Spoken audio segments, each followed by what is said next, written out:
கர்த்தருடைய பரிசுத்த நாமத்திற்கு மகிமை உண்டாவதாக.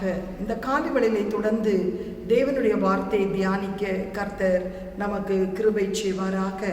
128 சங்கீதம் 5 கர்த்தர் சியோனிலிருந்து உன்னை ஆசீர்வதிப்பார், நீ ஜீவனுள்ள நாளெல்லாம் எருசலேமின் வாழ்வை காண்பாய்.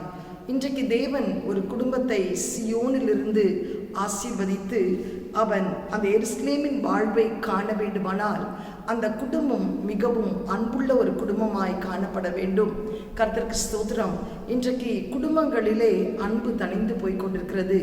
அக்கிரமத்தின் மிகுதியினால் அன்பு தணிந்து போய் கொண்டிருக்கிறது. ஆனால் வேதம் சொல்கிறது, மத்தேயு 22 27-39 வரை வாசிக்கும் போது, கர்த்தருக்கு ஸ்தோத்திரம், உன் முழு இருதயத்தோடு, உன் முழு ஆத்மாவோடு, உன் முழு பலத்தோடு, உன் முழு சரீரத்தோடு தேவனிடத்திலே அன்பு கூறுவாயாக. உன்னிடத்திலே நீ அன்பு கூறுவது போல் பிறரிடத்திலும் அன்பு கூறுவாயாக. மோசே இடத்திலே கர்த்தர் 10 கற்பனைகளை கொடுத்தார். ஆனால் அந்த 10 கற்பனைகள் ஆண்டவர் புதிய ஏற்பாட்டிலே 2 கற்பனையாய் மாற்றினார். உன் முழு இருதயத்தோடும், உன் முழு ஆத்மாவோடும், உன் முழு பலத்தோடும், உன் முழு சரீரத்தோடும் நீ தேவனிடத்திலே அன்பு கூற வேண்டும். உன்னிடத்திலே நீ அன்பு கூறுவது போல் பிறரிடத்திலும் அன்பு கூற வேண்டும். ஆனால் இன்றைக்கு அக்கிரமத்தின் மிகுதியினால் குடும்பங்களிலே அன்பு தணிந்து போய் கொண்டிருக்கிறது. ஆதலால் அவர்கள் ஆசீர்வாதத்தை இழந்து போன ஒரு நிலைமையிலே காணப்படுகிறார்கள். ஆனால் வாக்குத்தத்தம் என்ன சொல்லுகிறது? நீ சியோனிலிருந்து உன்னை நான் ஆசீர்வதிப்பேன், நீ ஜீவனுள்ள நாளெல்லாம் எருசலேமின் வாழ்வை காண்பாய். ஆனால் அந்த எருசலேமின் வாழ்வை இன்றைக்கு காணாத பட்சத்திலே குடும்பங்கள் உடைக்கப்படுகிறது. சுபாவ அன்பு இல்லை. வேதம் சொல்லுகிறது, காணும் சகோதரிடத்திலே அன்பு கூறாத பட்சத்திலே, காணாத தெய்வத்திடத்திலே நீ அன்பு கூறவே முடியாது. அன்பு திரளான பாவங்களை மூடும். அன்பு ராஜரீக பிரமாணம் என்று சொல்லி நாம் வேதத்திலே வாசிக்கிறோம். அப்போஸ்தலனாகிய பவுல் 1 கொரிந்தியர் 13 அன்பு என்ற ஒரு தலைப்பிலே முழு அதிகாரத்தை எழுதி வைத்திருக்கிறார். அன்பு சினமடையாது, அன்பு கோபமடையாது, அன்பு தற்பொழிவை நாடாது, அன்பு தற்புகளை நாடாது. கர்த்தருக்கு ஸ்தோத்திரம் உண்டாவதாக. அன்பு பிறரை வையாது, குறை சொல்லாது, குற்றம் கண்டுபிடிக்காது. அன்பு நீடிய சாந்தமும் பொறுமையும் தயவும் உள்ளது. ஆவியின் கனிகளிலே கூட அன்புதான் முதல் தொடங்குகிறது. அந்த அன்பு இருந்தால்தான் மற்ற எல்லா கனிகளும் நமக்குள்ளே பிரதிபலிக்க முடியும். அந்த சந்தோஷம், சமாதானம், நீடிய பொறுமை, தயவு, நற்குணம், விசுவாசம், சாந்தம், இச்சையடக்கம். ஆனால் இன்றைக்கு விசுவாசம், நம்பிக்கை, அன்பு, இதில் அன்பே பெரியது என்று சொல்லப்படுகிறது. ஆனால் இன்றைக்கு குடும்பங்கள் பிரிய காரணம், இன்றைக்கு குடும்பங்கள் உடைய காரணம், குடும்பங்களுக்குள்ளே பிரிவினை காணப்படுகிற காரணம், குடும்பத்துக்குள்ளே ஒரு ஒருமனப்பாடு இல்லாத பட்சத்திலே ஒருவருக்கு ஒருவர் பேசிக்கொள்ளாமல் காணப்படுகிற காரியமெல்லாம் அதற்கு மிக முக்கியம் அன்பு. ஹல்லேலூயா, கர்த்தருக்கு ஸ்தோத்திரம்.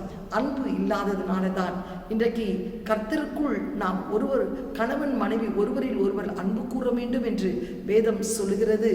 புருஷர்களே, உங்கள் மனைவி மேல் அன்பு கூறுங்கள், அவளை கசந்து கொள்ளாதீர்கள் என்று சொல்கிறது.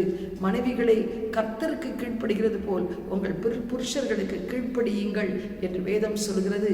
அந்த கீழ்ப்படிதல் எப்பொழுது வரும்? அன்பு இருக்கும்போது தான் வரும். கர்த்தருக்கு ஸ்தோத்திரம். இன்றைக்கு இந்த கால வேளையிலே கூட எல்லா குடும்பங்களும் ஒன்றிணைந்து கணவன் மனைவிக்குள்ளே, பிள்ளைகள் பெற்றோர்களுக்குள்ளே ஒரு சந்தோஷ சமாதானம் காணப்படுவதற்கு அன்பு நிறைந்த ஒரு குடும்பமாய் குடும்பங்கள் காணப்பட இன்றைக்கு நம்மை அர்ப்பணிப்போம். ஒருவேளை அந்த அன்பு செலுத்த முடியாத பட்சத்திலே நீங்கள் காணப்படுவீர்களானால் இன்றைக்கு தேவனிடத்திலே அந்த கிருபையை கேளுங்கள். என் கணவரை நேசிக்கக்கூடிய அன்பு, என்னுடைய மாமியாரை நேசிக்கக்கூடிய அன்பு, என் மருமகளை நேசிக்கக்கூடிய அன்பு என்று சொல்லி நீங்கள் வேதத்திலே, கர்த்தருக்கு ஸ்தோத்திரம், வேதத்தை எவ்வளவு வாசித்தாலும், ஆலயத்திலே வந்து எவ்வளவு ஜெபித்தாலும், ஆராதித்தாலும், கர்த்தருக்கு ஸ்தோத்திரம், ஏன் ஊழியம் செய்தாலும் கூட மற்றவரிடத்திலெல்லாம் அன்பு செலுத்திவிட்டு உன் குடும்பத்தாரிடத்திலே நீ அன்பு செலுத்தாமல் இருப்பாயானால் அது மாயை என்று கர்த்தர் சொல்கிறார். இந்த காலைவேளையிலே கூட எருசலேமின் வாழ்வை நீ காண வேண்டுமானால், சியோனிலிருந்து உன் குடும்பத்தை கர்த்தர் ஆசீர்வதிக்க வேண்டுமானால் அதுக்கு முதல் அஸ்திவாரம் அன்பு. நீ தேவனிடத்திலே அன்பு கூற வேண்டும். அதே மாதிரி உன்னை நேசிக்கிறது போல் நீ பிறரை நேசித்து அன்பு கூறும்போது அந்த அன்பு உன் குடும்பத்தை கட்டி எழுப்பும். கண்களை மூடி ஜெபம் செய்வோம். எங்களை அதிகமாய் நேசிக்கிற நல்ல தகப்பனே, இந்த காலை வேளையிலும் ஆண்டவரே, சியோனிலிருந்து உன்னை ஆசீர்வதிப்பேன், நீ எருசலேமின் வாழ்வை காண்பாய் என்று சொன்னீரே.